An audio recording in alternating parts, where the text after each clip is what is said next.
before going there, I want to know hardware and software. Yeah. What percentage of the final output depends on the software? A smaller sensor size in 108 megapixel and a larger sensor size, but We spend a lot of time and resources on tuning for India specifically. can you use the same chipset and it will give you the same output? Southeast Asia has a different skin tone, Africa has a different skin tone, Europe has a different skin tone.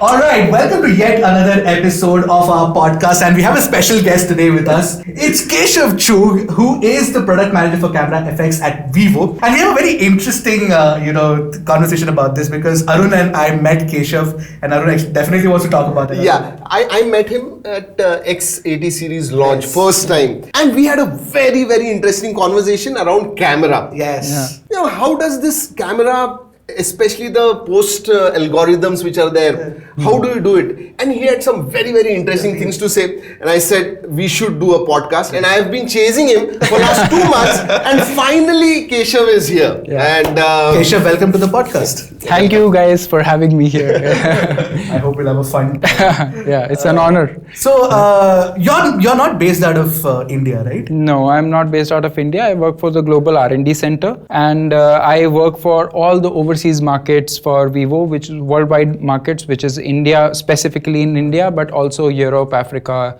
and Southeast Asia. Yeah. okay, let me put this simply. Whatever Vivo phones come and the cameras, whatever post-processing happens to your photos, this is the guy behind all that. For sure. And we are going to talk I about am that. just a part of a team. So, Obviously, it's a big team, Yes. but you basically head that. Yes, So, I handle the effects for overseas. So camera effects for India market and like all these markets that I mentioned. So the localization for the camera effects for these markets. Yeah. all right. And one of the reasons why I had said that I want Keshav to be in our studio and we want to discuss, because when we put out videos, camera is such an integral part of a phone. Yes. And everyone in the comment section, when it is about camera, they say, how is the post-processing? Acha hota hai kya? In our videos. And that's why we want to know the internals. What happens behind the scenes. Yes. So that is what this podcast is all about. Yes. So talking about that, let's start off with the fact that he mentioned about tuning specifically for specific markets. Let's start off with that, right? I mean, See, when you launch any phone, it's not just India or China or Europe or US. It's everywhere. Yes. And people come in various shapes, sizes, colors, everything. Yes. How do you tune? Is the tuning different? First Yes, thing. exactly. They are localized. So basically what we do is every country has their own requirement based on, like in smaller things, I would say like we have like the beauty camera, right? So some countries, they like a higher beauty requirement, and some countries have a lower beauty requirement. They want a more natural effect. Second thing comes is skin tones. So India itself as a country has 6 or 7 very major skin tones based on the demographics area and everything. Southeast Asia has a different skin tone, Africa has a different skin tone, Europe has a different skin tone. So we have to tune the camera for that particular market based on an average of the skin tone of that region. An average of a skin tone. Okay. Yeah. So because we want to make all the skin tones in that, all people with all the different skin tones in that region happy. So Okay. Sorry to interrupt here, but one thing. Yeah. Whether it is any other country, you do not have 6 or 7 skin tones. Yes. For India, it is the whole spectrum. Yes. Yes. North Indians, South Indians, Absolutely. East Indians. Yes. All of them, if you put together, we have very, very different. And very different cultures as well. how So do their you tune? aesthetic You is can't- very different. That's what I'm saying. How do you tune? The So same camera, how does it work well for someone who is fair, who is someone who is British, someone who is... So how do you do that? I know, but the thing is, like, that is why we spend a lot of time and resources on tuning for India specifically.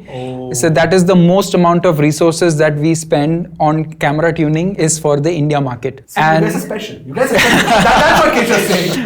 How many photos do you click before? I really want to know. So we have different versions of when we are, say, debugging the phone. That's the technical term when we are debugging a phone. So it's like different versions of the phone. So there'll be like 4, 5, 6 versions depending on the phone. So after every version, we'll have thousands of test pictures in different scenarios, different skin tones. We have an image quality team here in India as well who will help us take pictures, and we'll take those pictures in our factory, and also us, like I will also use the phone and take pictures and see what happens on my skin tone, and if I have any friends nearby, take their pictures, and then basically try to fine tune every small thing by the final version. So when the phone goes to the market, all these small things are taken care of.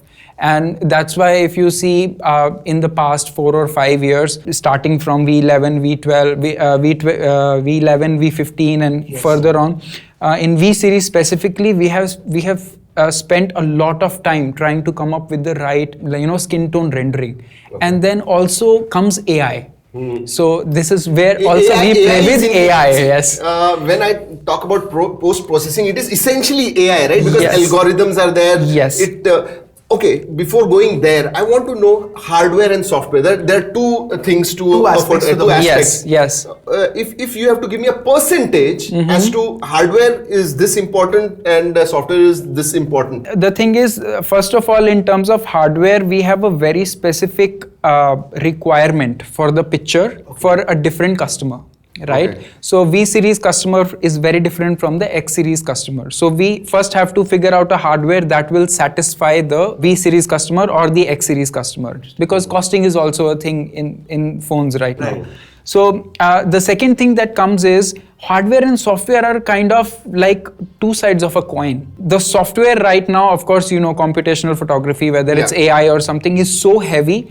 But the thing is, even if we have so many algorithms running, if we don't have the hardware to basically let it fly, let the algorithms fly. That's why we made the V1 Plus chip, because we felt we felt that our algorithms are like very good and they're resource heavy, but the normal ISPs are not able to take care of, in terms of power consumption and how much time it takes. Some phones you will see, you take a picture, it takes 3-4 seconds to process. So what you're saying is, in a SoC, the ISP which is there, can't handle certain things that you want to do, and that is the reason you have had extra chip. Yes, so it's like is usually the NPU, the neural processing unit in the SoC, that will do the AI work, and ISP will do the imaging work. So what we are doing is we are trying to take away the load from the SoC.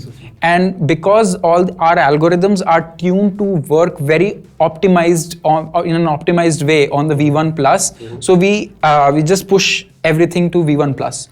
And then V1 Plus can do all the heavy lifting without, making the phone hot and consuming too much power.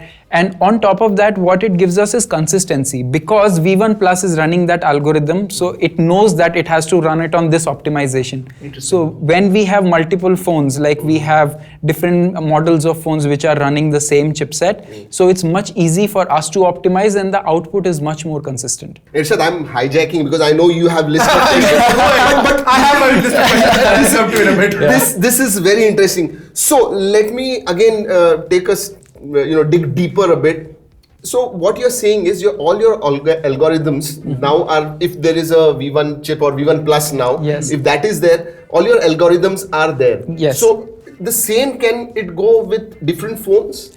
Yes, so algorithms are basically just a piece of software, right? That V1 Plus chipset, the way you have programmed it and algorithms you have put there, from let's say a Vivo X80 to a Vivo V25, can you use the same chipset and it will give you the same output? Given that ISP is different. Yes, so that is one of the reasons we developed our V1 Plus chip, is because what you see is that ISPs keep changing, the SoCs keep changing, right? They are not a constant. So if we make a new algorithm and then we have to retune that algorithm for every specific SoC, then it is too time consuming for us, right? So if we are our job easier, yes, we of course we have to see if we need to do a lot of other things as well, whether it's consumer research and trying to come up with a long-term direction of how we want to take the camera and tuning the specific ISP, tuning the effects, portrait, cinematic video, doing all these things. And if we want to work on these new things, then we need to have a very strong base. So what we are doing with V1 Plus is we are making a very strong base for us, and on top of that we can use that base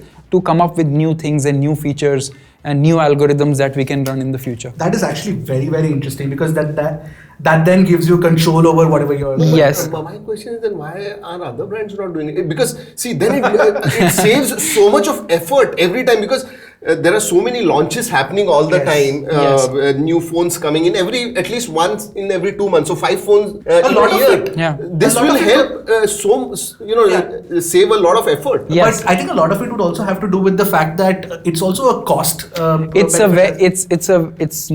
a very expensive investment to build your own silicon. Yeah. And actually it took thousands of engineers in our company, I think 600, 800 engineers plus some people who were working on the side, and it took us 2 years to come up with How many people are working in the camera department? a lot, hundreds and hundreds and hundreds. What, so seriously? yeah, only because for for the camera, because we have the camera cognition team which I work in which I work. We have camera quality, we have camera algorithms, we have camera development, which is the ISP tuning and everything, and we have the camera system, which is doing the hardware development, the gimbal and everything. So the camera department is a very big family in Vivo. I'm presuming it's also a big chunk of the R&D as well. Right? Yes, because as you would see, you have seen the direction of our company from the last 5-6 years, especially since X series came to India. Our main focus has been camera, right? And we have been trying, we have a long-term goal in terms of camera of where we want to be. And with every generation, we are trying to get a step closer, because you can't reach from A to Z in just one jump. So it has to be, because we have to take safe steps and make sure everything is working as properly as it should be. And then we are taking with whether it's X50, 60, 70, 80 and 90 soon.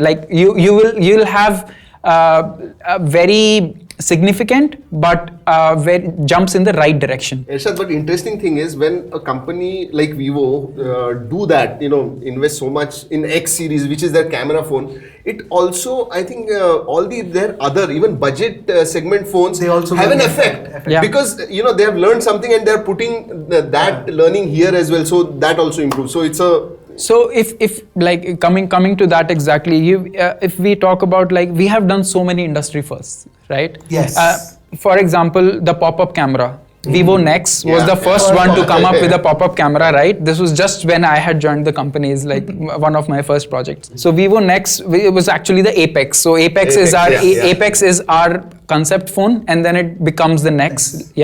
So Vivo Nex was the first one, and we ported that feature into Vivo V series as well. So Vivo V15, Vivo V17 Pro, they had the pop-up, and we were the first ones to do it. And a lot of other brands on higher end and lower end, everybody else kind of followed us in that, right? But the why gimbal, did the pop-up camera die?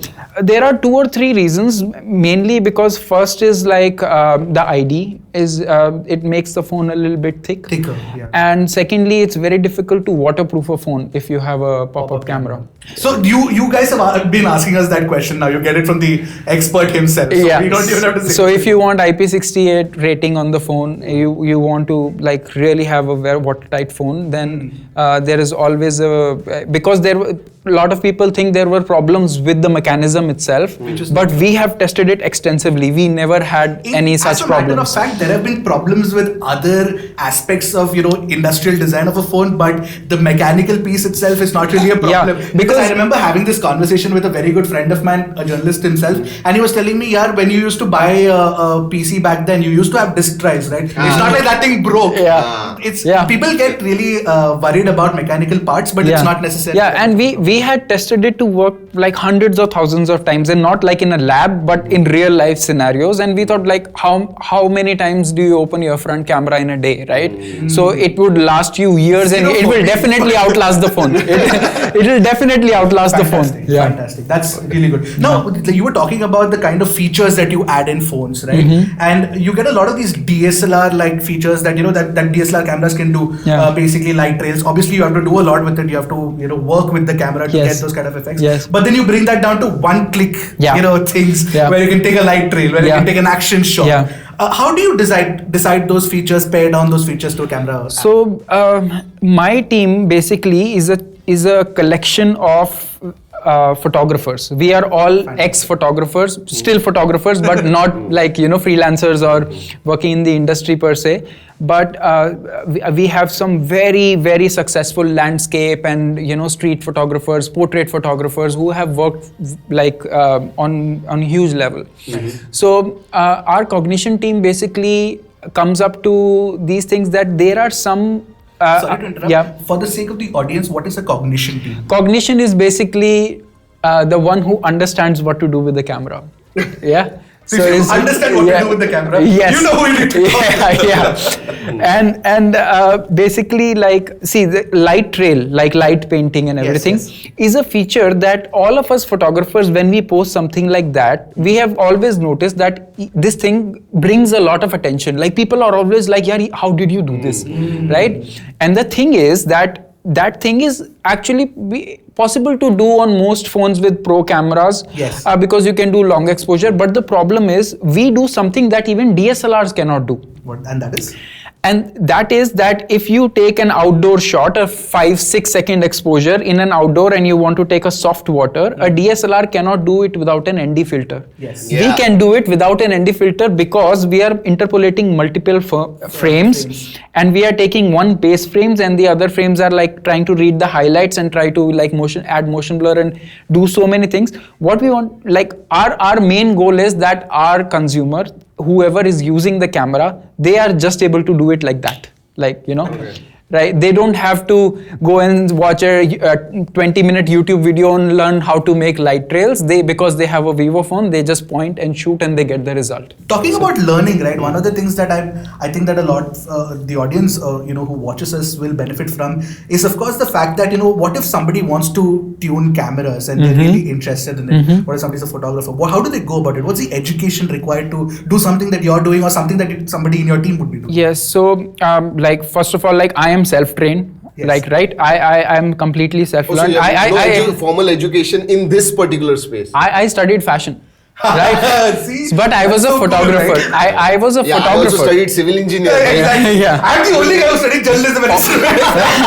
All you need to have is passion, right? That is true. And then the thing is, I after college, I decided to be a photographer, and I did it for 8-9 years, professionally working for very big brands around India. To work in the camera industry, you need to have left and right brain. So left and right brain is like your creative part and your technical part. Both of them have to be very, very strong. Right? Wow. You need to know how the picture should look. For that, you need to, obviously, if you want to study by yourself or you want to study in a university or something, but you also need to know the technical part of it, whether it's like ISP tuning, like learning languages like Python and doing machine learning algorithms, AI algorithms.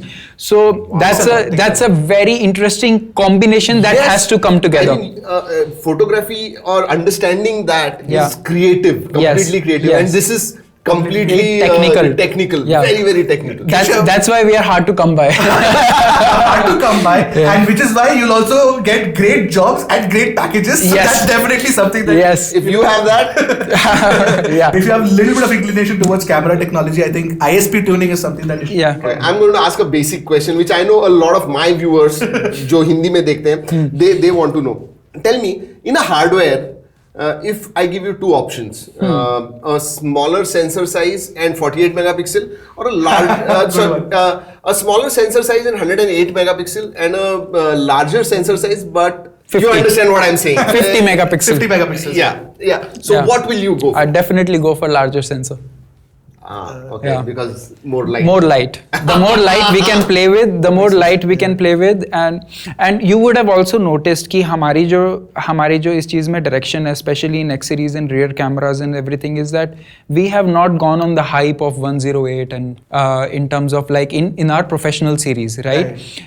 Because we know कि what is the like cost benefit of that, right? We are using the GNV sensor, for example, and for the X80 Pro, which is like customized sensor that we developed with Samsung, right? It's based on the GN1 sensor that we also have worked on before. So that's a very good sensor, and usme like it's a 50 MP sensor, but the size is very big, and it's a 1.2 μm pixel size.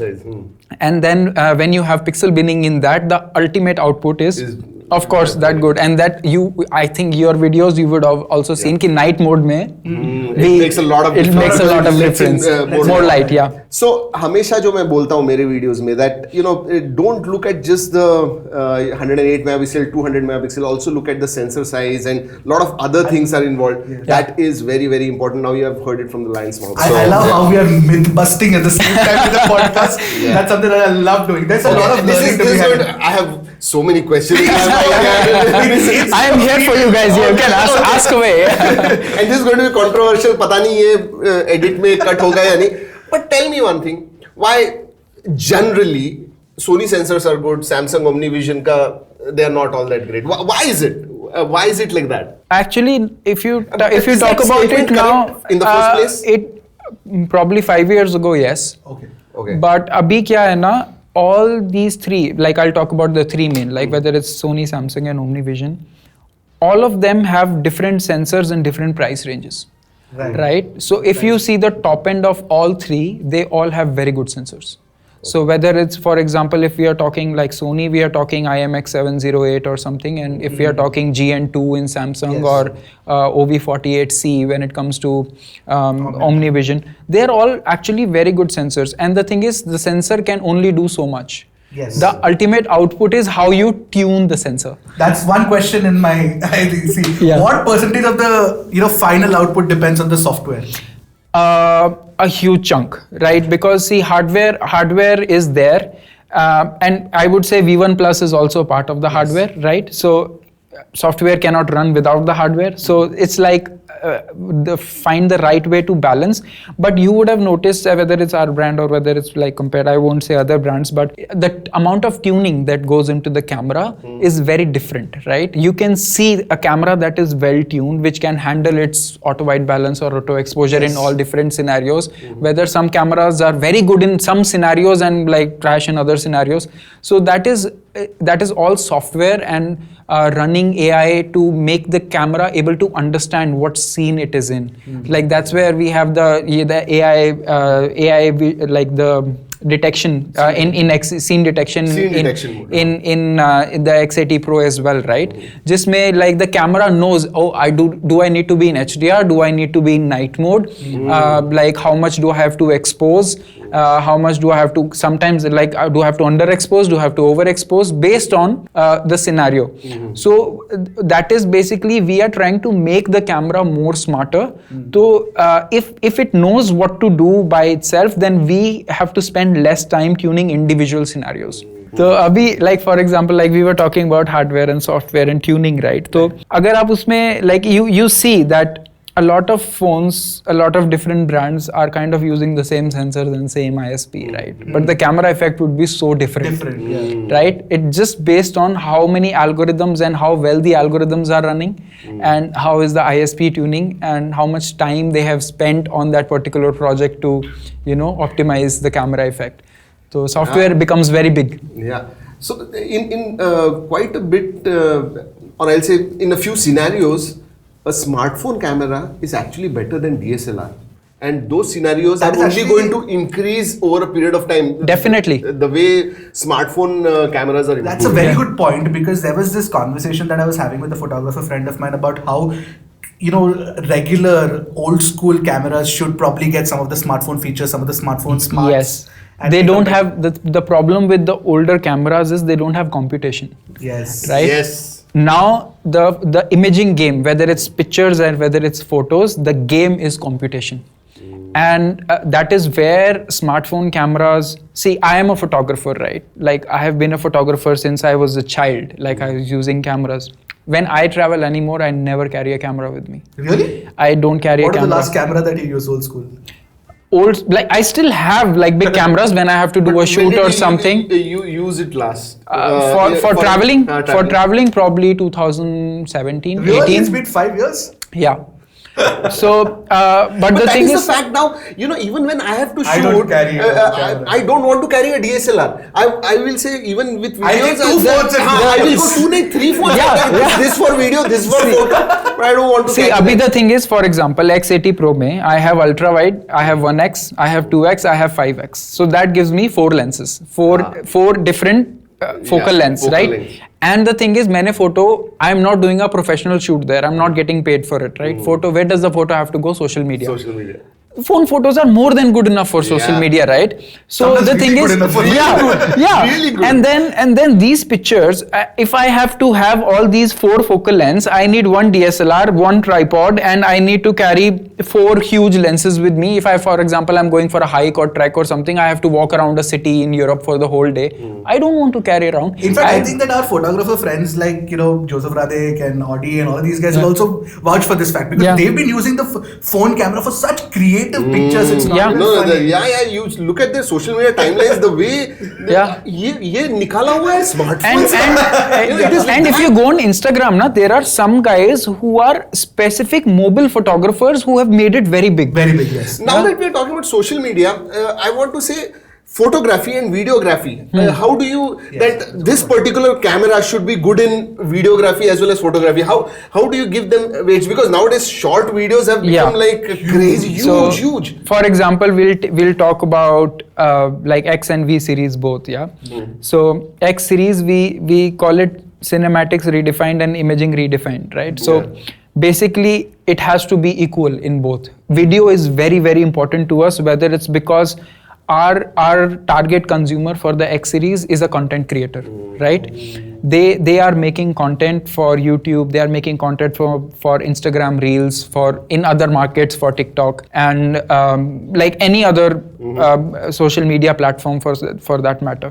And for photos, it's very important because that same content creator, for example, if I am posting Reels, I am also posting Instagram pictures. So it's not like it's a video phone. We want to get the imaging to that high level. Imaging includes both video and photo. This podcast is getting quite a bit because we can sit here. We can keep talking. I'm pretty certain that we're gonna have a longer conversation once we move out of the camera as well. Anyways, if you have any questions, important questions, and that we should put to Keshav, definitely ask us in the comment section. I think this has been long conversation. I think we've had a lot of good questions and everything. And good answers. Good answers, of course, no doubt. Keshav, great to have you here. It was a pleasure. I would probably ask him to come again because there's so many questions still in my mind. You should come with somebody along with your some more people from the camera team. Maybe we can ask them more questions. Oh, definitely. We'll plan something out. We'll plan something out. That will be fantastic. That will be fantastic. Trakin Tech exclusive. We always love exclusives. It was great having you, Keshav. Thank you guys so much. It was absolutely phenomenal. I know a couple of questions. I put you on spot, but that is what my job is. That is what I'm going to do. So thank you so much for being here. Such a pleasure. It was really thank great. You guys. I'm looking forward to meeting you and talking to you again. Okay. Until the next video. Yes. Keep tracking and stay safe.